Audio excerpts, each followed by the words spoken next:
Hello, YouTubers, and welcome back to another episode of Freedom Friday here on the Ohio Patriot Education Network YouTube channel. I'm, as always, your host, AR, the Ohio Patriot.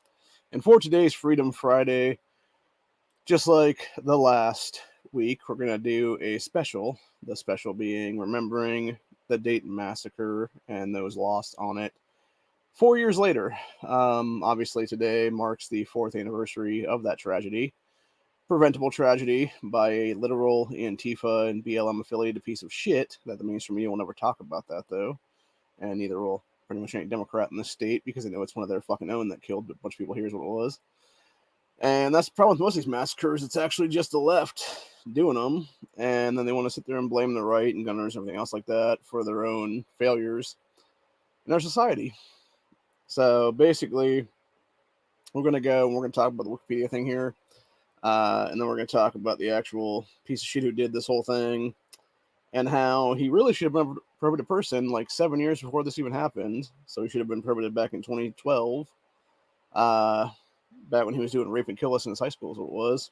And why, to this day, his parents should probably be charged as accessories after the fact for various things, because I guarantee that they bought his freedom is what it was back then. Because even his people in his high school were like, why is this dude still here?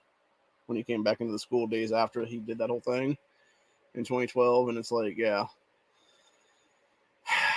it's a bunch of shit, dude, honestly. And then, of course, from my own research, I found out this asshole not only was BLM and Antifa affiliated, he was also Elizabeth Warren supporter, et cetera, et cetera. And it kind of meshes with what I've been saying for the rest of these, actually, which is most likely these are all government-created psyops of some kind. Just as a way to destroy the Second Amendment and stuff like that, try to take our guns, etc. Because when you look at this one specifically, the fact that it happened roughly 13 hours after El Paso, because El Paso happened that afternoon or whatever, or that morning there, and then it was like 12:31 a.m., something like that here in Ohio, that Saturday night and Sunday morning that Dayton took place. So, not to mention the guy that did Dayton was already committing like 5 or 6 felonies at the time he committed the massacre, including doing a bunch of illegal drugs, stealing drugs, pretty much, all kinds of felony shit, basically. And yeah, it didn't matter because, again, criminals aren't going to follow the law, dude. And the worst part of it is that when you look at Dayton, the main reason that it was able to happen was because gun-free zones. And thankfully, just like Texas, Ohio has now become a constitutional carry state after the fact now. And we've also become a stand your ground state since then. We first became a stand your ground state in 2021, then we became a constitutional carry state in 2022. Thanks in much part to myself and other people out there who worked our asses off for over a year to get constitutional carry here. We also helped out with the stand your ground law as well back in 2021. So, yeah. Pretty much, when you look at what happened here with Dayton, it's the reason why I'm in this fight right now for 2A rights in the state, and why come Tuesday, hopefully issue 1 does pass, because if it doesn't, come Wednesday, I'm going to be filing some petitions in the state house right now, both to start up recalls and stuff like that at the state level of Democrats and stuff like that, but also in the same time to do an actual amendment to the state constitution that would do the 1 county, 1 rep thing. So, anyway, but anywho, going on and talking about how Dayton actually went down here, though. So, going to Wikipedia. I do want to make a correction with Wikipedia, though, because obviously people can edit that like crazy. So, one of the people who was killed was the shooter's sister, who claimed to be a trans man. People are falsely claiming it was his brother. It was not. That individual was born female, and she basically was living her life as a trans man and was shot in the melee is what it was. I have no idea if he intended to kill her or not, or if it was something where it was just like an innocent, like they just, motherfucker was just shooting randomly or whatever then at the, various nightclubs and stuff there and bars in that area, and she and whoever she was with there just happened to be some of the people that got shot and killed then. So, anyway.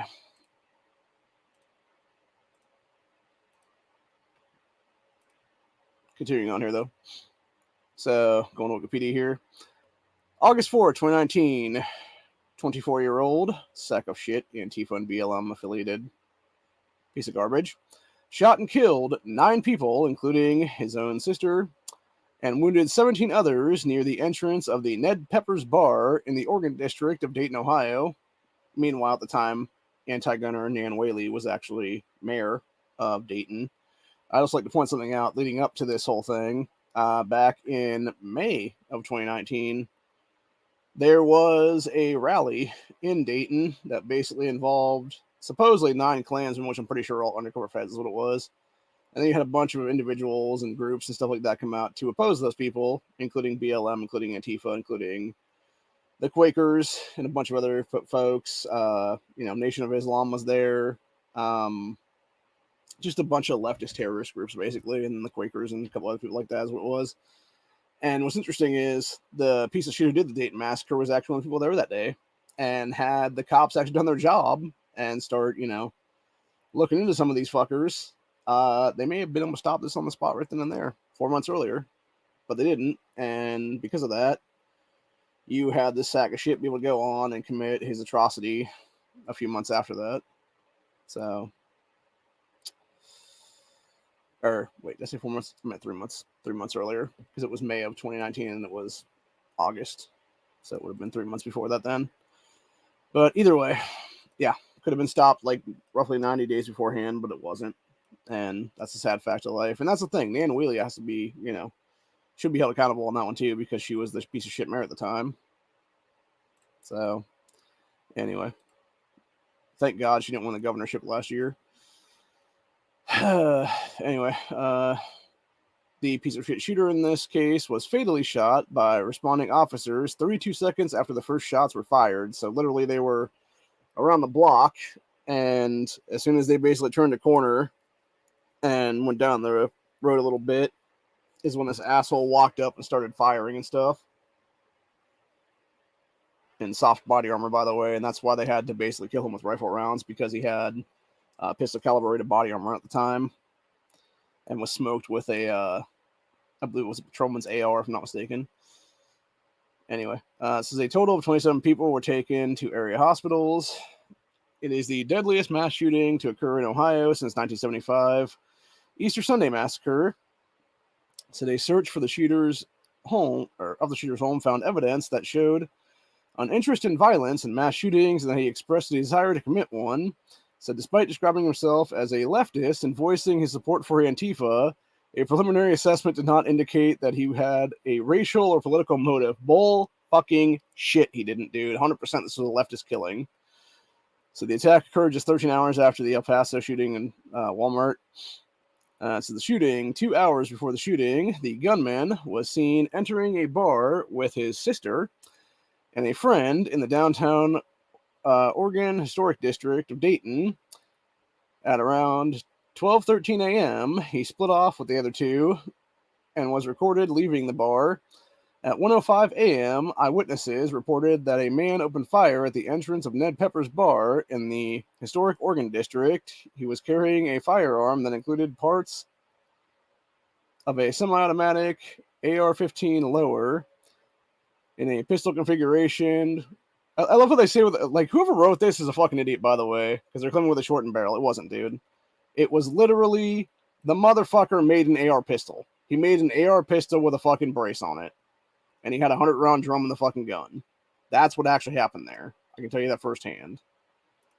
So I'm correcting this on the spot right now, dude. As someone who lives in the state knows what the fuck actually happened. I'm like these morons. But yeah. Was equipped with a 100-round drum mag.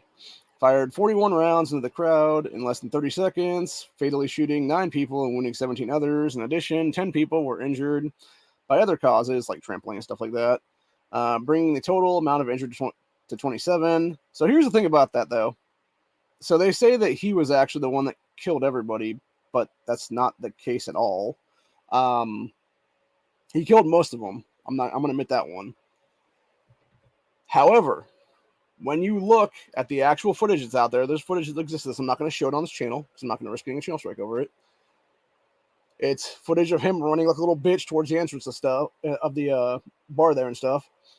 And you have the cops unloading on his ass. During the autopsies of some of the people that were killed, there was 9mm found in their bodies. This dude was shooting a 223/5.56. The cops who killed him were shooting 5.56 rifles. So it honestly could have been anybody's rifle rounds that were in some of them. And it was definitely 100% the cops that were in at least 2 of them for 9mm. So, yeah.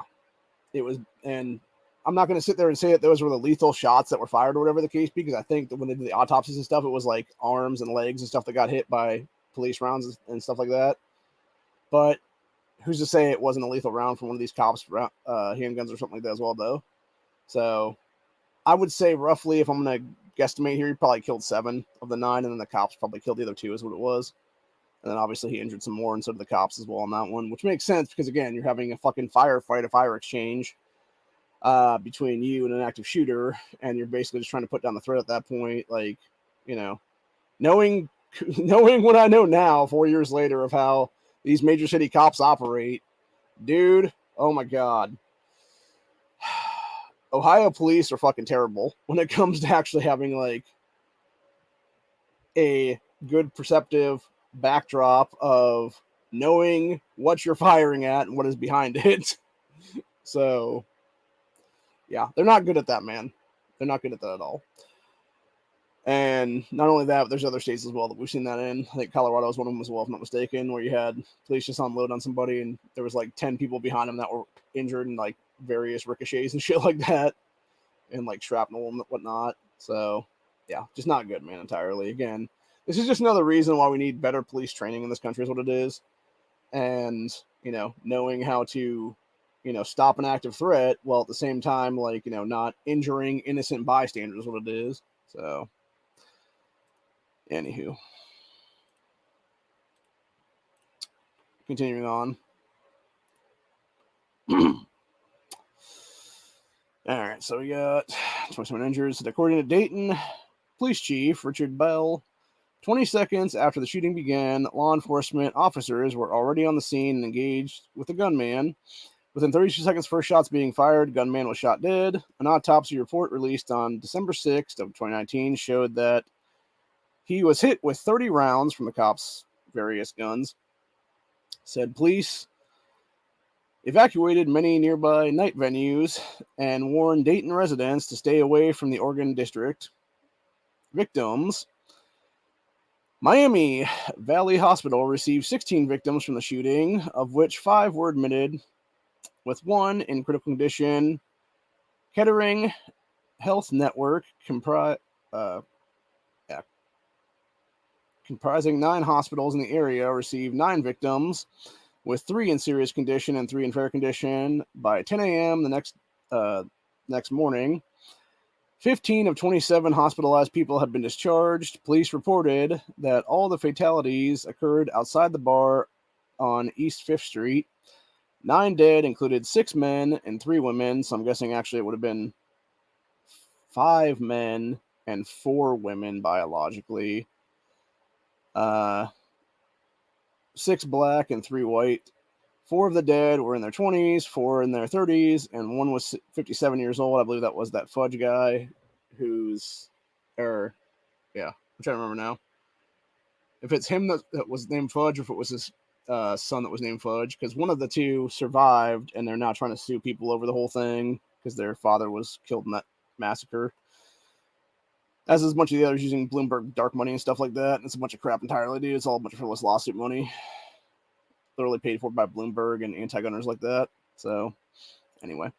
So 2 of the victims who died were also shot by police. Okay, there you go. That's what I said. Autopsy showed that the woman who was shot by the killer was already bleeding from a fatal gunshot wound when she was struck by 2 bullets that were fired by cops. Said had she not been suffering from fatal injuries, one of the bullets fired by police would have been a fatal round. So, yeah, technically it was, you could say that was technically like, it doesn't really matter if she was already dying of, you know, a gunshot wound. It was basically the cops finishing her off at that point, it sounds like, honestly, in that one. So the second victim was shot by this piece of shit multiple times and sustained a superficial gunshot wound from police.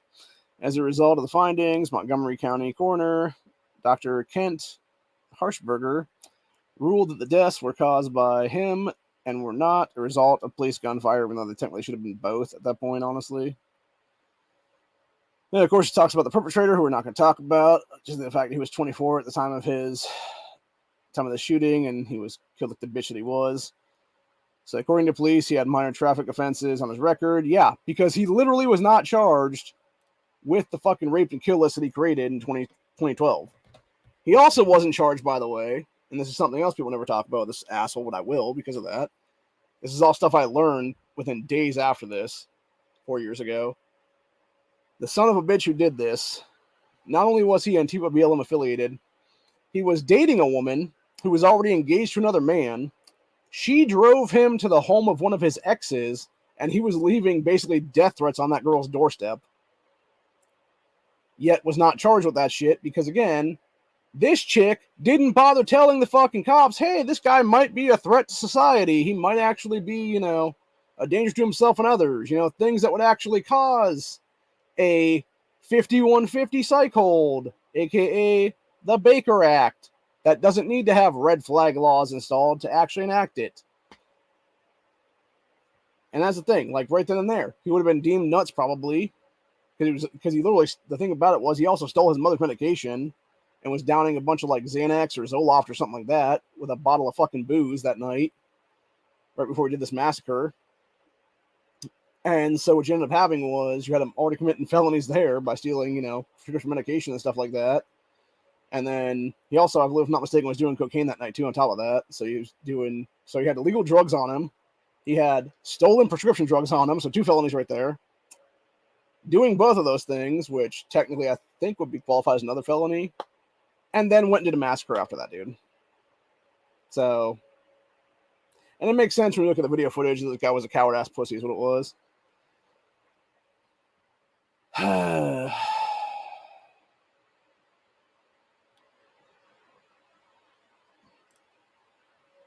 But anyway, continuing on, and then we'll talk about stuff relating to Ohio after this, and the state and Democrats here. So soon after the attack, he was identified by police. Lived in Bellbrook, Ohio, according to police. Had minor traffic tickets on record. Made online references about Satan and described himself as a leftist and Antifa sympathizer. In the hours before he opened fire in Dayton, he liked a post in favor of gun control and several concerning the El Paso, Texas shooting, including a tweet that called the El Paso shooter a terrorist and a white supremacist. This piece of shit Betts was also known to have been in support of presidential candidates Elizabeth Warren and Bernie Sanders. Did not know about Bernie Sanders one, actually. An investigation concluded by the FBI in 2021 found that he acted alone and was not directed by any organization or aligned with any specific ideological group. Bullshit, he wasn't, dude. When you literally have evidence that this motherfucker was helped by Antifa members to build that fucking rifle, yeah, there was definitely group involvement in that one, dude. Anyway, they concluded on, so he fantasized about mass shootings, serial killings, and murder-suicide for at least a decade. Yeah, because he literally should have been in jail in 2012, dude, for the rape and kill he committed in high school. Yeah, this might be what they talk about here now. Yes, 2 former high school classmates said that he was suspended from Bellbrook High School after he made lists of other students he wanted to kill and or rape. The hit list was discovered in 2010 and resulted in a police investigation. He had previously bullied, and then planned to shoot up school. A classmate said his high school girlfriend said he complained of visual and auditory hallucinations and psychosis and was afraid of developing schizophrenia. So here's my problem with that, right? So if he's sitting there talking about possibly being schizo, just like El Paso was schizo, by the way, why was he able to purchase a gun then? Literally, mental illness stops you from being able to do that, dude. And that's the thing. The motherfucker went to a gun shop and basically, I forget if he purchased like a complete lower or if it was just like the lower parts kit kind of thing is what was there. But either way, If it was let's strip lower, dude, it's like, yeah, they shouldn't have someone strip lower then, you know, because it should have disqualified him on the fucking 4473 because he should have been, you know, being like mental adjudication stuff or whatever then.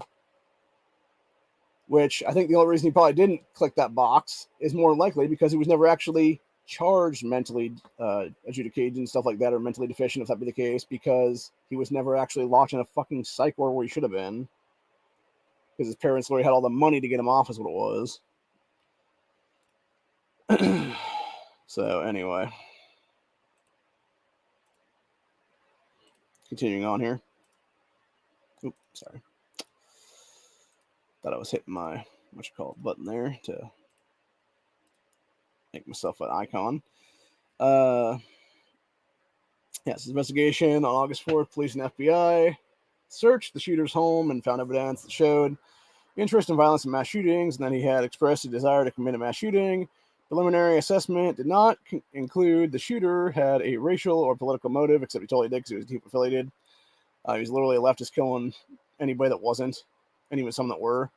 As of August 5th, 2019, police investigators stated that the investigation is ongoing and that they are not prepared to speculate about motivation. I will, though, because I don't care if it's speculation or not, dude. The guy was literally fucking tied to Antifa and BLM terrorism. He was a fucking Antifa/BLM terrorist that committed a goddamn atrocity here. And the fucking Democrat Party needs to take responsibility for that shit, dude, because this was one of their own fucking cocksuckers, man.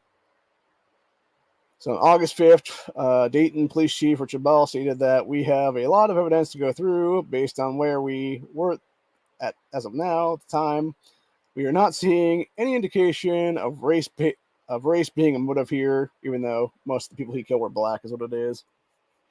So investigators are divided and have not determined whether he shot his sibling deliberately. Like I said, not even sure about that one myself, honestly. Like I said, it could have just been something where he was just trying to open fire on anybody there, is what it is. And that chick just happened to be, you know, walking out or whatever then, and got caught in the crossfire kind of deal. So anyway, let's see here now. Yeah, so federal law enforcement officials said that they were looking at whether the suspect was associated with incel groups. Okay, so unless you consider Antifa an incel group, no. He was Antifa and BLM affiliated. Do we not understand this right now, dude? The guy was literally a leftist terrorist. It's as simple as that, really. Anyway. Yes, the suspect had additional ammunition magazines with him and was wearing body armor, like I said, pistol caliber rated because it got shot by a rifle. So a mask and hearing protection during the attack. He ordered the firearm using the shooting online from Texas, and the firearm was transferred to a local firearms dealer in Ohio, where he picked it up. Firearm used was modified, in essence, to function like a rifle, except it's not, you dumbasses. It was like, seriously, I wish I could find a picture of this damn thing, because I feel like they're trying to scroll it from the internet at this point. 4 years later is what it is, dude. It was literally an AR pistol, dude. It had a fucking brace on it. I can't remember if it was a CAC brace or if it was an actual, like, brace, but it was a fucking brace. It was a braced AR pistol, period.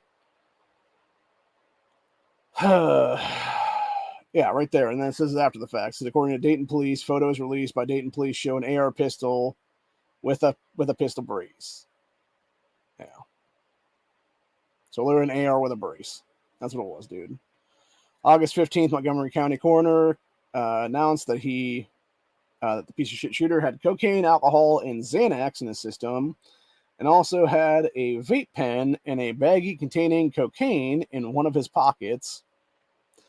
Aftermath, members of the Southwest Ohio Critical Incident Stress Management Team and the Greater Montgomery County CISM team met with police who had responded to the scene to help them process the situation.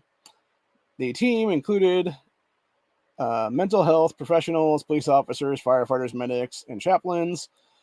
Local blood bank asked for more donations following the shooting, and various companies promoted donation drives. Local leaders and community members held a vigil on that street on August 4th. where 10 doves were released, one for each of the victims and one for the injured. Reaction: Domestic says, following the shooting, Ned Pepper's Bar posted a message on Instagram stating, "All of our staff is safe, and our hearts go out to everyone involved as we gather information." President Donald Trump tweeted, "God bless people of El Paso, Texas. God bless people of Dayton, Ohio." In a later statement, he ordered that following both shootings, all public U.S. flags be flown at half-staff until sunset on August 8th. So regarding mass shootings, he said that the Trump administration have done much more than most administrations. We've actually done a lot, but perhaps more has to be done. Yeah, like actually doing, I don't know, nationwide constitutional carry and nationwide stand your ground.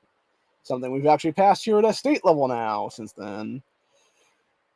Then we got piece of shit Dayton Mayor and Democrat Nan Whaley thanked officers for quick response, saying it is certainly prevented more deaths. She also spoke on how hard the day would be for the city and the families affected. Then Ohio Senator Rob Portman and Governor Mike DeWine offered their condolences. You also had a bunch of dumbasses call for gun control then, and of course DeWine, basically cucked out at the time and was like, they're all like, do something. And he tried to get Matt Dolan and company to pass a bunch of gun control here. And it was basically called like the Ohio Strong thing or whatever. And that was shit we were fighting against, by the way, in 2019. We were also fighting, by the way, 3 days after this. This is where I come into this fight for 2A in the state of Ohio. Is you had every fucking Democrat from Allison Russo to Casey Weinstein to Cecil Thomas to Herschel Craig, etc. here. Every state rep, every state senator at the time push for gun control. All Bloomberg backed, all Bloomberg created, all Bloomberg copy and paste. Red flag laws, universal background checks, magazine bans. Was there a safe storage law in there at some point? I know that there was stuff to fuck over a preemption and basically do restore local authority to cities and stuff like that is what it was. So you can have them enact gun control at the city level is what it was there. And municipalities and things like that. And then, so it was at least those 5, and I believe there was at least like 1 or 2 others as well on top of that. And then there was also like basically in both chambers there. Thank fucking God that Ohio Republican Party had the supermajority going on then. And they basically shut that shit down within a couple weeks is what it was. Sadly, since then, in the last 4 years, you have continued to have these douchebag oath-breaking sacks of shit who should be in prison right now for diversion of law, including Allison Russo, continue to bring back universal background checks, red flag laws, etc. into the state legislature. Most recently, it was Michelle Grimm, first-term state rep, who has now gotten a single hearing in the House Oversight Committee on a 100% Democrat-backed bill, no Republicans at all on that bill, for red flag laws. You have also had Jessica Miranda, who's one of these scumbags who existed back in 2019 and she was a co-sponsor of those previous bills, and she's currently being in Ohio prison because of that alone. She is now trying to push for safe storage laws and has gotten 1 hearing from Bob Peterson as well on that one. And exactly why I've mentioned all 3 of these people all the time is what it is, because I plan on removing all of them potentially from the state house right now. Under 1 county, 1 rep, under Article 1, Section 2 of the Ohio Constitution to recall their asses from office at this point. So, anyway. And so forth and so on with a bunch of other Democrats. But yeah, basically, I've been in the 4-year fight since this whole thing happened. Not to mention, 8 days after this, I was federally swatted by the FBI over some shit that I said in the video, which they knew for a fact was bullshit. They knew for a fact it was a fucking what-if scenario. And yet, they came to my door, trying to beat my door down, basically. Beat in my windows and shit like that as well. And then left, and then basically called them up. They came back next day. Tried to fucking throw a bunch of charges at me in my driveway for about 45 minutes or so. Didn't work. I called their bluff on that one. Called out the constitutionalism. Literally was citing constitutional amendments to them. And eventually they got real pissed, thankfully, and just left is what it was. And then they told me specifically as they were leaving, we wasted 6 days on this. So they were literally spying on me for 6 days of my life without a warrant is what it was, dude. And exactly why I should have at least 2 FBI pensions at this point right now, coming to me for the rest of my life. So, unfortunately, I did not get a lawyer at the time, which I should have. And, yeah, it's a bunch of crap entirely. And the thing is, what's even more fucked up about the whole situation is it's like, you have this dude that did this shit that was clearly a left-wing piece of shit is what it is. Yet, meanwhile, where I stand is 100% on the right side of history. Like, there's no denying that stuff at this point, dude. And yes, I'm gonna. So is everybody else on this fucking street that I live on right now, dude. Every fucking person on the street owns a gun. At least one. if not more. Except for that one guy over there. But then again, he's Bernie Sanders supporter, just like the piece of shit who did this massacre. So, not saying nothing about that. I'm just saying, you know, Bernie's a fucking retard, basically, and a commie piece of shit, and this guy's a fucking idiot. That's my neighbor, is what it is. So, that's why we don't really talk about politics too much. But even that, like, he's kind of willing to, like, agree with certain things that, like, some of his stances are fucking dumb, is what it is. So, you know, it is what it is there. But, yeah, it's a whole thing, man. So, anyway. Continuing on with this, though. I was trying to see if they did a list of names here, because I do want to read a list of names, honestly, of those that were, you know, taken from us too soon, is what it is. Let's see here. You had Senator Sherrod Brown, Democrat, representing Ohio, said, thoughts and prayers are not enough. We must act. Urged Senate Majority Leader Mitch McConnell at the time to hold a session August 5th to vote on gun safety laws. So literally, piece of shit cheater, Sherrod Brown, less than a year after this motherfucker cheater went back into office in 2018, was trying to hold a special session to pass gun control in the wake of this. That is exactly why these motherfuckers need to be in handcuffs out of our fucking elected offices at this point, dude. Because anybody that uses that trash, just like the pieces of shit Democrats here, 3 days after the fact, tried to use that shit to pass gun control here at a state level. Nah.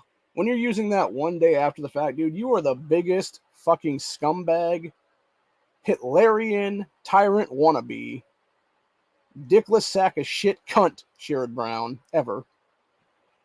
And honestly, like I called out Frank LaRose here in the past 24 hours to investigate your ass for the 2018 cheat, dude. He needs to fucking do his job as Secretary of State right now and out your ass on that one. Could easily be proven that Sherrod Brown cheated to get his way back into office in 2018 there. Should have never been a U.S. Senator at the time to even call for that gun control, dude. So, anyway. Continuing on here, though.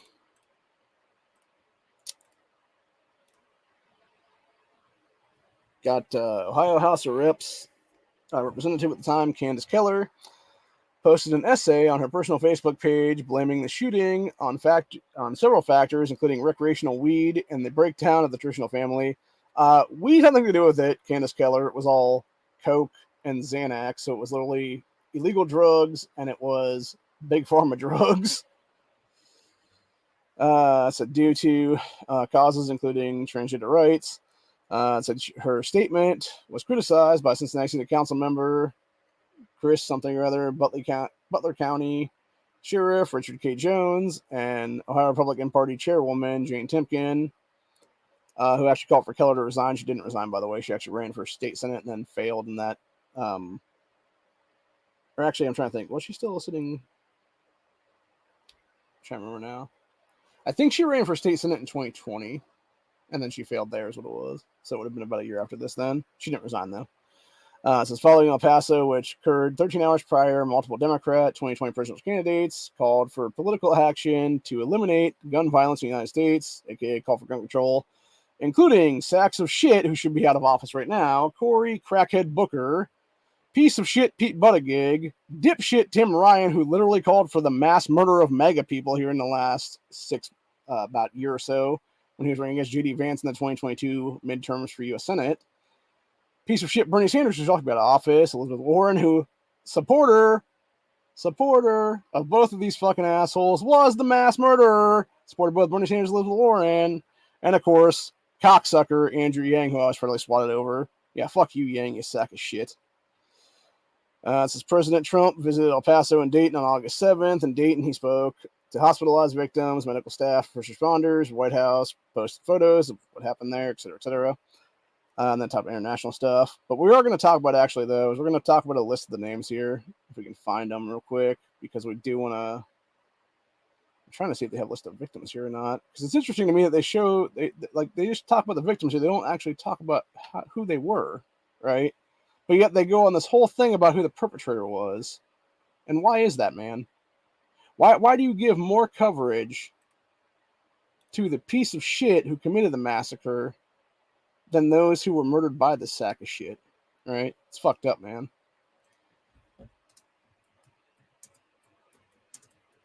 So I'm going to have to look that up on my own right now. Like I said, we already know who the one one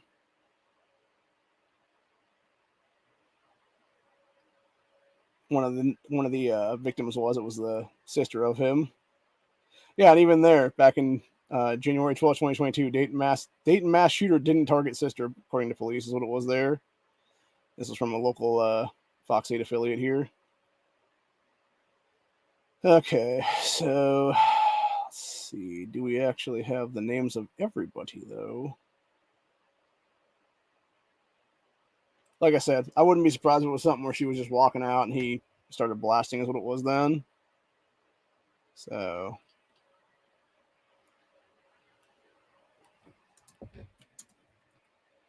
sorry, I'm literally trying to find the names of these people right now. It's a lot harder than I thought it was going to be, which is sad, dude. It's actually pathetic, is what it really is, honestly. That's a question.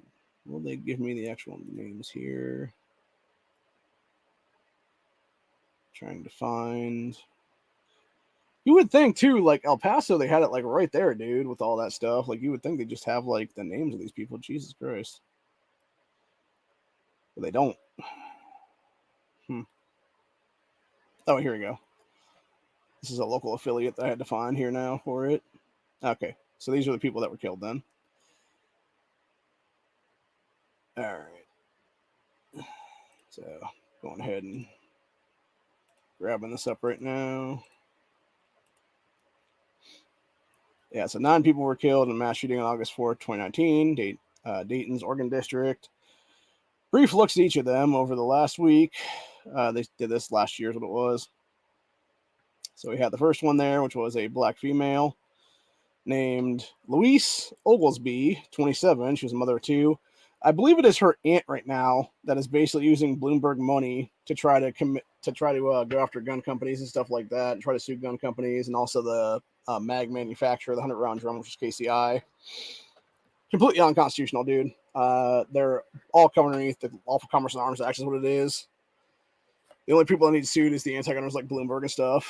They're the ones trying to push this bullshit lawsuits to try to fuck over the Second Amendment is what it is. Since they're also the assholes behind the Vote No campaign for issue 1 here come Tuesday. So anyway, so you had that woman was one of them. This was the sister of the killer. And yeah, I could totally see that person wanting to be a trans man then. Megan Betts, 22. Let's see. Can I read more? Third guy was named Nicholas Coomer, 25. He was a graduate student. I think this might have been the person that they were with that night, actually, that Megan was with that night. Then we had Logan Turner, age 30. He was a machinist. I believe his family is also some of the people that are involved in the lawsuits currently is what it is. Okay, we're going to stop there, right, too. Then we had Thomas McNichols, 25, a father of 4. This is the guy I was talking about here, Derek Fudge. It's his stepson, I believe, is the one that's involved in the lawsuit using Bloomberg money to try to screw over gun rights is what it is. Yeah, Derek Fudge is a 57-year-old that night that was killed. I believe it was him and the stepson, and then it was a couple people that were in that various party that were out that night is what it was there. And then you had Monica Brickhouse, 39. Quote, like another aunt, according to people that she was family or friends of family or whatever it was there. I think it's her family as well that's in the lawsuits as well, I'm not mistaken. Then you had Saneed Salar, 39. Beatrice Warren Curtis, 36. She looked a lot older than 36 in that picture, by the way. And it looks like that's it then. So yeah, so you had Beatrice Warren Carter, 36. Saneed Salar, 39. Monica Brickhouse, 39. Derek Fudge, 57. Thomas McNichols, 25, and a father of 4. Logan Turner, age 30, a machinist. Nicholas Coomer, 25, a graduate student. Megan Betts, 22, and the shooter's sister, and Louise Oglesby, 27, and a mother of 2. So let us not forget these people, dude. Let us not forget the 9 that were actually lost that day. And not the piece of shit who committed this atrocity, because he is dead now. And thankfully they killed his ass that night. And didn't waste a bunch of taxpayer money on trials now. Like El Paso. Because that was one thing with El Paso. That's the weird thing, right, in all these situations. So you had Gilroy happen a week before that, on that Friday, the 31st. And then you had El Paso happen the 3rd, Dayton happened the 4th. And you had 2 of the 3 shooters were killed. Obviously, one was pretty much, the cops pretty much fatally popped him a couple times there in Gilroy in California. And then he supposedly, domed himself at the end.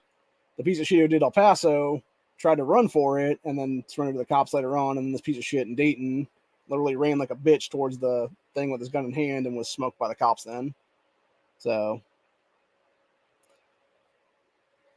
and yeah, like I said, man, had anybody involved in this, had his parents called the cops on his ass and gotten him help, maybe this wouldn't have happened. Had the chick who was in an open relationship and was dating him while being engaged to another man called the police and was like, this guy's literally sending death threat, had me drive him someplace to give a death threat to his ex. Maybe you should look into him. And mind you, that was like weeks leading up to this whole thing. Had anybody involved in this done anything, it may not have happened. But that's the problem, dude. Nobody does anything. They all saw something and they said nothing. And it's the same shit that's happened over and over again during these things. It's like that guy in Colorado that did the King Super shooting a couple years ago then. His family knew he was a threat to society, tried to hide the gun instead of calling the fucking cops and be like, maybe you should psych hold our fucking sibling in the situation. And then the motherfucker found the gun and went on that killing spree in Colorado there. And now Colorado since then has passed much more gun control as well on that one.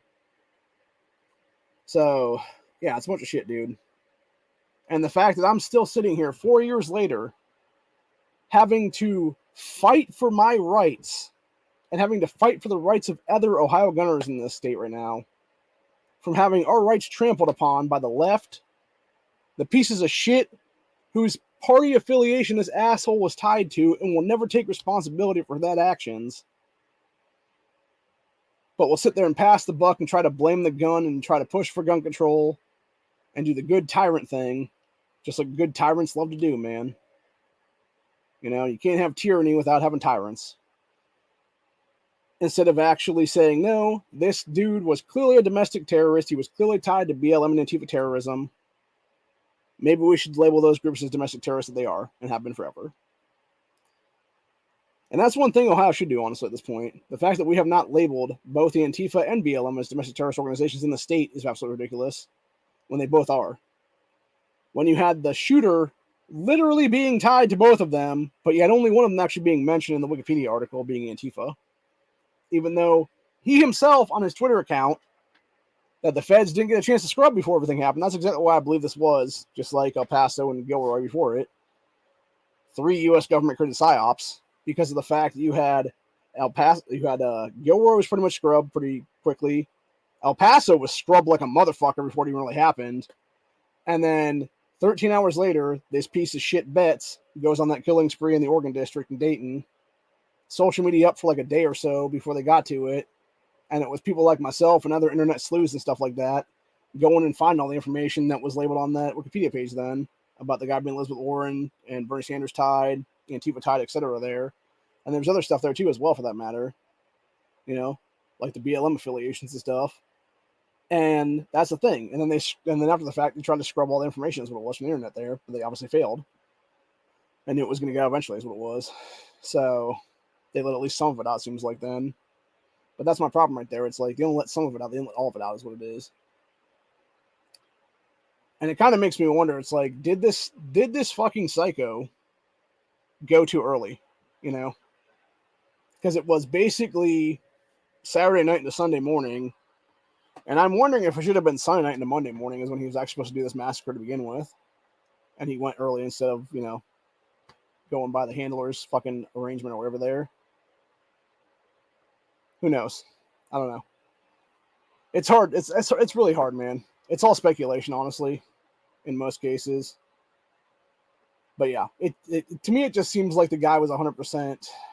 There's no way that there wasn't people looking at this motherfucker for years before that. And even if we look at Uvalde and stuff about a year ago or so, that fucking guy that did that shit talked about it way beforehand, like years before that, and potentially was groomed for 4 years to do that massacre there. So you can't tell me that, honestly, this dude here, rape and kill list 2010, 2011 there, wasn't groomed for like a decade to do this shit almost. Roughly 8 years time span there between 2010, 11 and 2019 there. So, yeah, it's really hard to say. And the fact that they refused to actually admit anything there, refused to actually give political motives and stuff like that, even though the guy was like clearly a hardcore leftist, clearly a communist terrorist is what it is, dude, is what really bothers me to this day, honestly. And then you got criminal ass bitches like Allison Russo in our fucking state house currently that are still pushing gun control to this day. You got fucking hate hoax pieces of shit like Casey Weinstein, roughly about a month or so after Dayton happened, doing a tyrant meme hate hoax on himself there and never getting even investigated for that shit, even though he totally should have been investigated both locally and federally for misusing USPS system is what it is there, and probably catching federal charges for misusing a postal service then. So, and mind you, both these people were actively pushing for gun control at the time of that. Weinstein was trying to push magazine bans, what it was at the time. And that's the one thing about me, right? Like, I'm this guy talking about it because I've been in this fight since then, And that's the one thing with, the right and gunners in general in this country is what it is. We're not really good at offense to actually, push forward and stuff like that. But we are really good at defense. And that's basically what happened here in Ohio after that, dude. You had this all happen. You had a bunch of Democrats try to push for gun control. And you literally had myself and thousands of other people in the state get involved and be like, hell no, you're not taking away our rights, motherfuckers. And we pushed for sanctuary counties for 2A. And we're still pushing for them now. It's been 4 years now. And we just now have a Second Amendment Preservation Act sitting, waiting to get committee hearings right now in our state house currently. And hopefully about a month from now when they come back into office for the General Assembly there, because it's going to be September, I think it's either September 11th or September 12th is when they come back into office then. And it'll be after that then that you'll have them basically doing stuff then. And hopefully they'll actually do that then, if that be the case then. Because people will be back and they'll be able to do stuff. And I'll be able to hopefully get down there to do stuff then now, because we're getting a new vehicle pretty soon. It's going to be a car. Unfortunately, not a van. But as far as I know, it runs. And hopefully we can take a trip down to Columbus then at some point. We can actually go down there for a couple days or something like that. And I can just go down there and testify on stuff. And talk to some state reps then too as well on that one. And have them know who's really behind the Ohio Patriot Education Network then. And that's the thing, right? Since then, I've created 2A groups in this state now. First, in 2021, I created Ohioans for Firearms Freedom. And then in 2022, the day that constitutional carry became law, I created Ohio Patriot Education Network. So, and I will continue to do 2A right stuff for the rest of my life, honestly, because there's no reason not to. If you're going to have people trying to steal our rights, trying to fuck with our rights, and having government literally trying to restrict the rights that they cannot restrict, no, we have to fight, man. The Second Amendment is nothing without a fight. And that's exactly where we're heading right now. And they'll do anything that they can to backdoor fuck us over. It's just like how they're trying to push the vote no on issue 1 thing right now. Nikki Antonio, one of the biggest sacks of shit in the entire state house right now, or the entire state senate right now. Ohio's entire General Assembly there as well, for that matter. Was talking about issue 1 the other day and was basically like, oh, people should vote no on this because democracy this, democracy that. Woman, you literally took a sworn oath to the U.S. Constitution January 4th of this year. You've broken that oath many, many times now since then by literally calling for gun control, submitting legislation as either a primary or co-sponsor that was gun control, et cetera, in the state Senate. And you've done so in the past, too, for that matter. You were during that 2019 time period there of August 7th or so, she was a co-sponsor of gun control going through a state Senate at the time. And she should be in jail since then, is what it is. Her, Cecil Thomas, Rachel Craig, Alison Russo, Casey Weinstein, Jessica Miranda, Richard Brown, et cetera, should all be sitting in Ohio prison right now for deprivation of of law, never allowed to hold elected office ever again because of that. And it's really as simple as that, man. And yeah, we're having a generational fight now with issue 1 come Tuesday. So I don't know how it's going to pan out, honestly. I hope we win, honestly. Because if not, it's going to be one of these things where I'm going to have to go and I'm going to dig my heels deeper in and become that line that stops everything, dude, is what it is. You know? Digging your heels deeper in and become that human wall against the anti-gunners is what it is, man. Be like, not one more goddamn inch, motherfuckers. You're not going to use atrocities like the Dayton Massacre. You're not going to use atrocities that you create in the future to push for gun control and push through gun control. Not here, motherfuckers. We stopped you cold, and we did the opposite and reinforced the constitutional rights of the American people here. We passed stand your ground. We passed constitutional carry. We have become a pro-2A state. And if we had had those things in place that night on August 4th, 2019, maybe anybody could have headshotted that motherfucker, and it wouldn't have taken 32 seconds for the cops to engage and kill him. Now, granted, if they were body shotting, it wouldn't have mattered because, again, pistol caliber rated body armor. It would have most likely stopped all their rounds from their gun, but even still, they would have still, at minimum, you would have had a target that was armed against this piece of shit trying to do this massacre, and it would have maybe saved some more lives that night even, or even some of those that were injured for that matter. You know, because they would have became the bullet magnet then in that standoff, in that firefight, until the cops engaged as well, and then they, you know, ding, ding, ding, that motherfucker that was the mass shooter is what it was. So,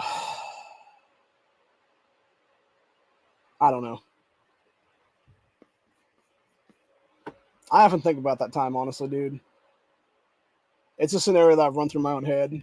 Had I been there that night, what would I have done if I was armed? Maybe I would have been the hero that saved everybody, you know, and died in the process because I would have been shooting at a guy with fucking body armor on. I wouldn't have had any. So, or even worse, could have been something where, you know, you're shooting at the criminal in that situation, and then, of course, the cops roll in and think you're both fucking doing whatever, and they kill both of you then. So, which could have also happened for that matter. I don't know, man. It's hard to say. But one thing is for certain, and it's something I've talked about on the channel many, many times, it's time to end gun-free zones, period, in this country, especially at bars and nightclubs, because if you're going to leave that area be this whole big-ass gun-free zone place, and even if the cops are patrolling, they're, you know, half a minute away or something like that, still doesn't matter, dude. You're still 30-plus seconds away. Dude fires off over a mag worth of ammo at that point at these people. Kills 9, injures 20-something. Actually, directly injured 17 is what it was. The other 10 got injured themselves from trampling injuries, probably is what it was, I'm guessing, because they're trying to jump over each other is what it was there. But yeah. Kills 9, wounds 17. And it's like, bro, enough is enough, man. Stop trying to fuck with people's rights, anti-gunners, because you're not going to win this fight. You never will win this fight. And when you have generations like myself now involved in this, when you got people like me who have lived through an assault ban in our childhood, who have lived through other anti-gun bullshit, who have lived through tyranny and the lockdowns of 2020, we're in this for the long haul. and we're not going to let you win. And we will deal with your mass shooters, just like Eli Dickin dealt with one over a year ago in the Indiana Mall, which is put these fuckers down on the spot. And it's that simple. And that's what everybody should be doing right now. If you are a legal gunner in this country and you care about the safety of yourself and others, always be carrying, always be ready. You never know if something's going to pop off or not. You never know if some psychotic fucking leftist is going to start opening fire on people. And you need to be ready to engage in that motherfucker. And if it means taking them out, if it means taking their life to save a bunch of innocent people, including yourself, then that's what it means. And it's as simple as that, really.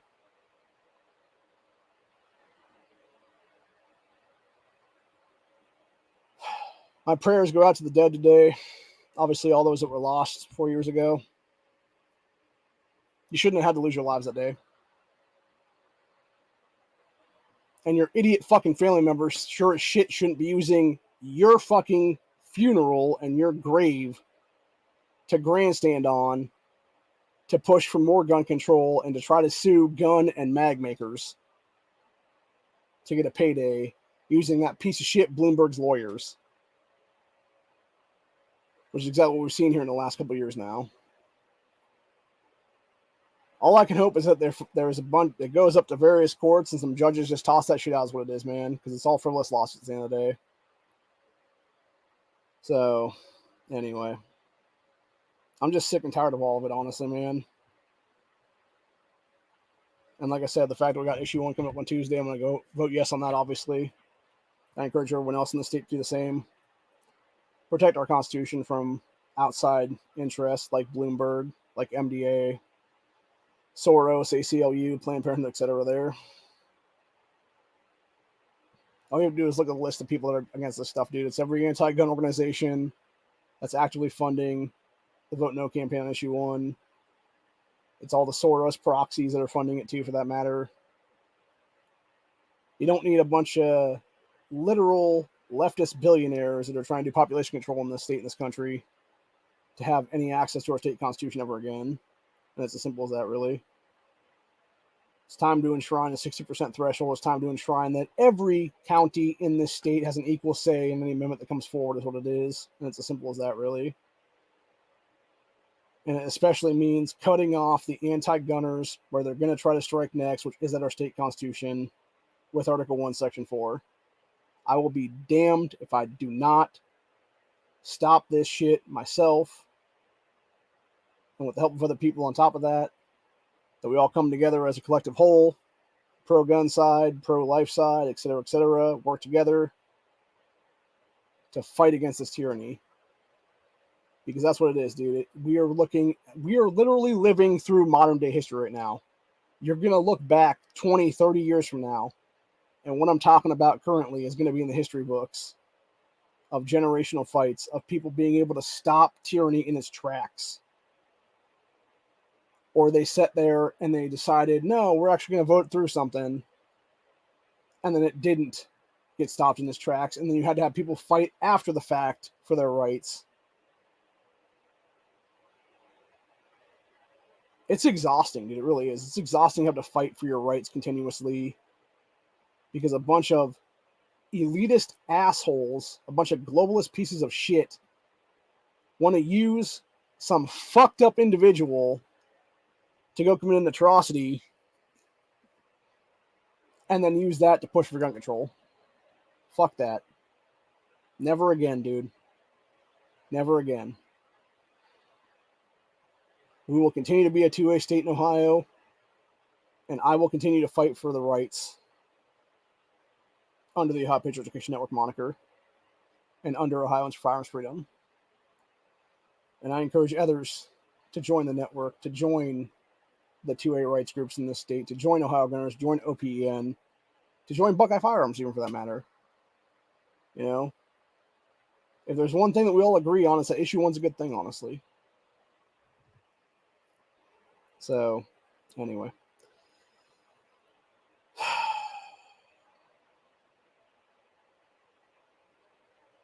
It's hard to believe it's been 4 years, honestly. It really is.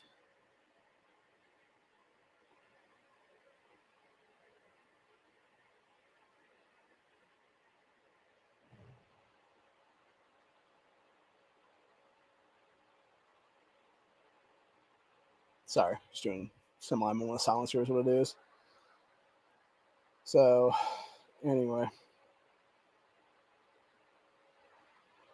Yeah. Like I said, my thoughts today, my prayers today go out to the people that lost their lives 4 years ago today. Hopefully their families can have a good day today. And hopefully nobody calls for gun control today, dude. Because if they do, you're a fucking scumbag. Legitimately. You're a scumbag, you're an asshole, you're a piece of shit. And you 100% are the problem in this country right now. And it's as simple as that, really. And I'm talking to you, Sherrod Brown. I'm talking to you, Joe Biden. I'm talking to you. Any Democrat out there is going to try to use this to push for gun control again. Because they love to do that, by the way. They love to use the anniversaries of these tragedies that they created, helped create, etc., to push for more gun control is what it is, dude. To push for people control is what it really is at the end of the day. Because it's not about the guns. It's about controlling the populace. And how do you control the populace? You steal their rights away from them to be able to deal with tyrants. Our founding fathers admitted in the Second Amendment, dude. The Second Amendment is about dealing with tyranny, period, end of story. And it's as simple as that. So, of course, you're going to have tyrants try to take away our rights, is what it is. And I'll be damned if that happens right now. I have no problem with suing people at this point, dude. I have no problem with bringing the court cases forward. I just need the financial backers to help me with that one, is what it is. But I have no problem initiating lawsuits, is what it is right now, dude. And fighting this fight in the court systems. And it's as simple as that, really. And hopefully I won't have to. Hopefully we can just, be cool. Here's what it is in a few days. And everything will go good this coming week. We can come back here next year, same time, same channel. And I'll talk about the 50th anniversary. And hopefully this country will still be functioning at the time. So, anyway.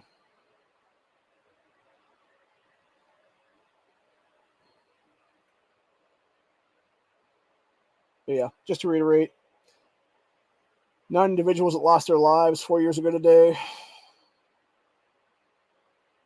You are in my thoughts and prayers today. You are in my thoughts. You are in my prayers. You are going to be remembered, And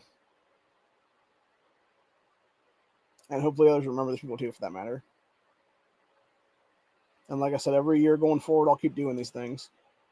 And I'll keep remembering these people because they should be remembered, for that matter. They should be the ones remembered, not the piece of shit that committed the massacre, not the asshole that wanted the infamy. The victims, the 9 people that were slaughtered mercilessly that day. And it's as simple as that. Hope you guys enjoyed this episode, and I will see you all in the next one. Later.